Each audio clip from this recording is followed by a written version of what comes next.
major news update. Peanut the squirrel died for nothing. Peanut, who was seized from his home and euthanized 2 weeks ago, perhaps by agents of the deep state. I'm just asking questions.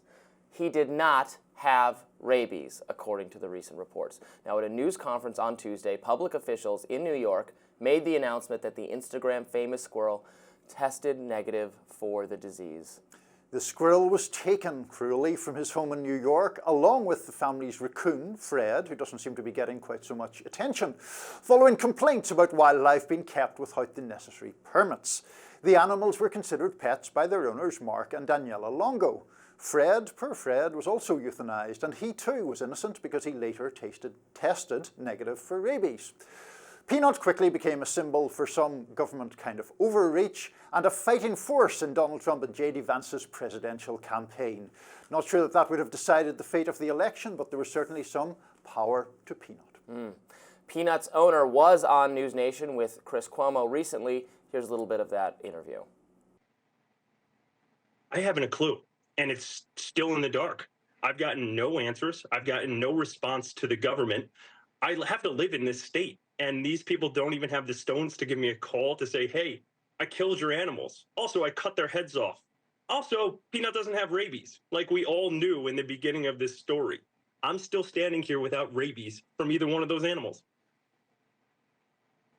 Are you considering legal action to make them have to disclose why this was done this way? Absolutely. We are filing a very big lawsuit. We're going to get answers and we're going to demand them. Not only did you violate my constitutional rights, but you need to come up with an explanation as to why you murdered these animals. Justice for peanuts is still something we need, Niall, my friend. It's just awful what has taken place. And innocent, did not have rabies. This is a pet. They came in and they killed his pet. Well, I mean, I think... Terrible. Sorry, I was just getting some chat from our friends in the control room there, which was distracting me from Peanut's fate. Yeah, look, I mean, this is one of these things that has become a kind of cause celeb on the right. I'm not quite sure what look, I'm sorry for the squirrel, and I'm sorry that Fred isn't getting the attention he, I think, so richly deserves. I saw some anti-raccoon bias. I saw a great, have you seen any of those, the time travel memes? Like, women with a time machine. Oh, hi, I'm your grandmother. Oh, so nice to meet you. Yeah. Men with a time machine handing the raccoon a machine gun and go find Peanut. Run. They're coming. I mean, I struggle to find that much to say. I mean, do you think this is genuinely like overreach? Yes, I do think it's government overreach. I don't think the government should, without any inciting incident, if the squirrel had bitten a neighbor or something, then okay. Yeah. But I don't think the government needs to come into your home and kill your pet. Would I have a pet squirrel or pet raccoon? Sure. No. I like animals. I like wildlife. I don't like raccoons or squirrels particularly much. In fact, one of the formative experiences, which I think I've explained in great trauma-ridden detail on this show, was when in college I was running through the park and a squirrel ran up my leg, ran up and jumped off, and I still can feel it sometimes. That's kind of... I don't want a squirrel on me. Unlike this guy, Mark Longo, I don't want a squirrel on me, but to each their own. Well, I'm a libertarian. Perhaps government could have intervened and saved you from an... He's looking at me. He wants to climb up me, I know it. You've been haunted by PTSD yes. of a squirrel nature here. Yeah, so this is very much triggering to me. Yes, my PTSD, thank you. Yes. This is a microaggression. This is an unsafe working environment that I will be taking up to the highest levels of this corporation that I've had a squirrel looming over my shoulder. Well, perhaps we need more safe spaces for you that are squirrel-free zones. It's just wrong. But no, I don't really fully understand why they did this when the squirrel and the raccoon ultimately tested negative, I guess, for rabies. That seems peculiar. Now, I do think that the government has a legitimate interest in making sure that there are not disease-ridden animals running around the place, whether it be private homes or elsewhere. But the details of Peanut have escaped me, I have to say. Look, I certainly agree with that, that they should not allow disease-ridden animals everywhere, but these animals were free from disease. They were not bothering anyone else. They were just on their property, in their own home.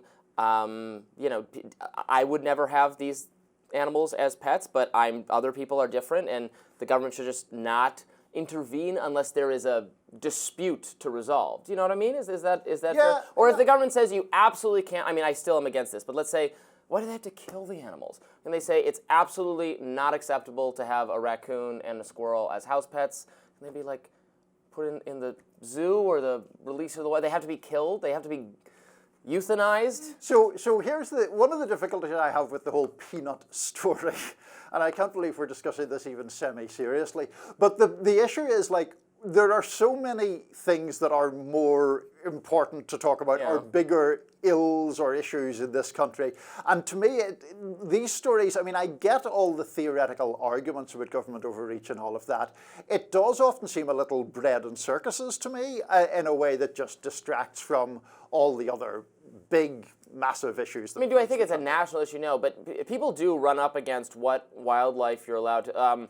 I know people, I believe, who live in New York who want to keep chickens and grow eggs. My brother, he doesn't live in New York, he lives in Michigan, but he lives in the suburbs of west side of the state of Michigan, and him and his wife have chickens, and they get eggs that way, and my little nieces, get to learn about animals and how that all works, and it's good and cool. And in New York, there's restrictions, or there were at least, they might have been relaxed, on whether you can have chickens and that kind of thing. So there is government overreach that annoys people, and what you can do on your own property. It's pretty basic libertarian stuff, but I don't want them to get intervened unless it's absolutely has to be. No, there are issues like that.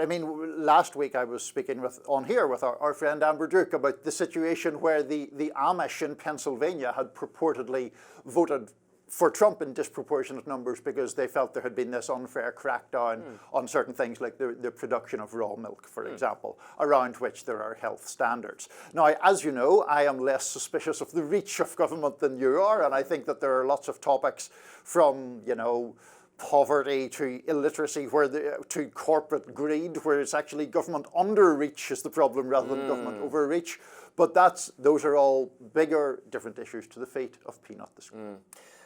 There is no doubt that Peanut became so famous just because of the memeing and stuff on social media. It, is not connected really in any way to some agenda of Kamala Harris. But again, Democrats need to shed their unpopular associations, including with the people who want to come euthanize your pets.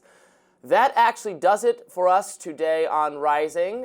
Thank you for listening to this important update on the fate of Peanut. And be sure to like, share, and subscribe so you never miss any content. And for those of you who like to listen while on the go, we are now available anywhere you can find podcasts. See you later.